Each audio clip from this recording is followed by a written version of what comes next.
السلام عليكم، ازيكم؟ عاملين ايه؟ يا رب تبقوا بالف صحه وخير. ان شاء الله النهارده هعمل معاكم فيديو سهل وبسيط وسريع، وان شاء الله تستفيدوا منه وتقولوا لي رايكم فيه ايه.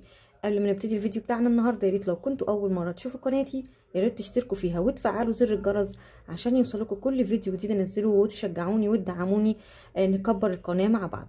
نسمي الله ونبتدي الفيديو بتاعنا النهارده. زي ما انتوا شايفين انا عندي الخلاط مش نضيف، انا سايباه طبعا كل الفتره دي عشان اقدر انضفه معاكم بالطريقه وبالمكونات السحريه الجميله جدا دي، سهله وبسيطه وموجوده في كل بيت. ان شاء الله بالطريقه دي وبالمكونات دي هتنضفي اي جهاز عندك لو في اوساخ كتير متراكمه عليه او دهون، ان شاء الله هتطلع معاكي بسهوله جدا جدا. زي ما انتوا شايفين الخلاط بتاعي او الكبه، اي جهاز عندك عايزه تنضفيه بطريقه سهله وبسيطه اهو. بصوا زي ما انتوا شايفين، انا عايزه اوريكم شكله في الاول اهو، عشان بعد كده لما اوريكم شكله بعد كده بعد ما نضف يبقى تبقوا شفتوا في الاول ازاي شكله كان عامل ازاي. تمام. انا بقى معايا ايه؟ معايا حبه بيكربوناتو، ومعايا حبة خل، ومعايا حبة ليمون، وهستخدم كمان نقطتين من السائل بتاع المواعين. بس كده، سهلة وبسيطة، المكونات موجودة في كل بيت، وان شاء الله هتخليه يعني زي الجديد بالظبط. يلا بينا نشوف هنعمل ايه مع بعض. بصوا حبايبي، انا جبت حاجه اكبر يعني او اغوط شويه، علشان زي ما احنا عارفين لما بنحط اي حاجه على البيكربونات صوديوم بتفور يعني بتفور لفوق كده، فاحنا لازم يكون حاجه اغوط. مثلا لو عندك دورق او حاجه اغوط من الحاجه الصغيره دي اعملي فيها اهو. هنزلهم كلهم كده، طبعا حسب الكميه بتاعه البيكربونات والليمون والخل، ده حسب كذا حاجه. لو انت عايزه تنضفي كذا حاجه، انا عشان هنضف جهاز واحد بس، فزي ما انتم شايفين المقادير معلقه معلقه كده، او معلقتين من البيكربونات، ومعلقتين خل، ومعلقتين ليمون. عايزه تزودي عشان عايزه تنضفي كذا جهاز مفيش مشكله، زودي المقادير دي معاكي. زي ما قلت لكم اهو، هبتدي بقى احط الخل زي ما انتم شايفين اهي بتفور معايا، وهحط كمان الليمون، وهحط النقطتين من اي منظف اطباق عندك، ما تكتريش يعني، بس كده. وندوبه بقى كويس، الخليط ده كويس كده ندوبه مع بعض اهو. ونبتدي بقى، عندك بقى ليفه صغيره، عندك زي ما انا هعمل كده دلوقتي فرشه سنان مش محتاجاها، او انت جايباها اصلا للمطبخ زي كده، انا على طول حطاها في المطبخ، هستخدم اي حاجه بقى سايباها هنا في المطبخ. هنبتدي بقى مع بعض نعمل كده. الاول احاول انضفه كده من اي حاجه فيه كده بالشكل ده اهو. نزلت من عليه اي تراب او اي حاجه نقدر ننزلها، ونبتدي بقى ناخد بالفرشه كده وننضفه بقى بالشكل ده، هيطلع معاكي زي الجديد بالظبط.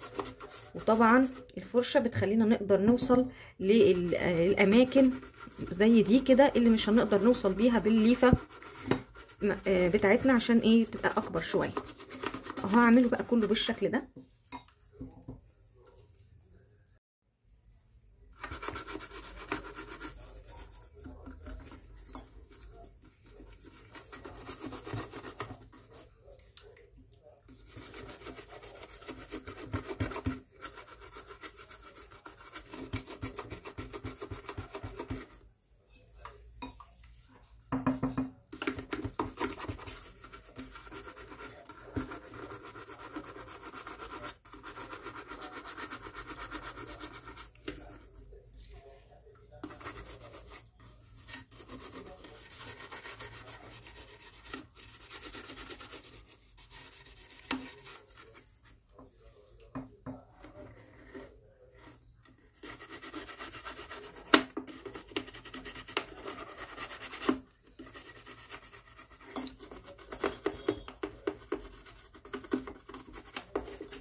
بصوا يا حبايبي بعد ما عملت الجزء ده بصوا ونشفه كده بقى.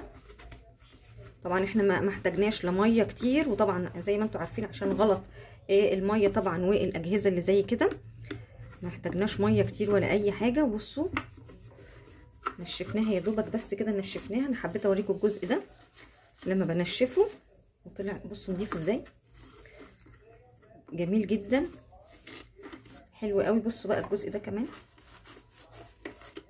يا دوبك بس انا كده مسحته، بس يا دوبك مسحته.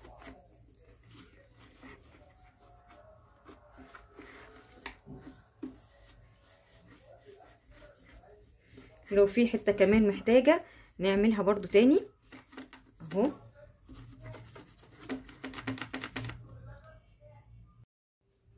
بصوا حبايبي بعد ما خلصته تحفه جميل جدا كانه جديد.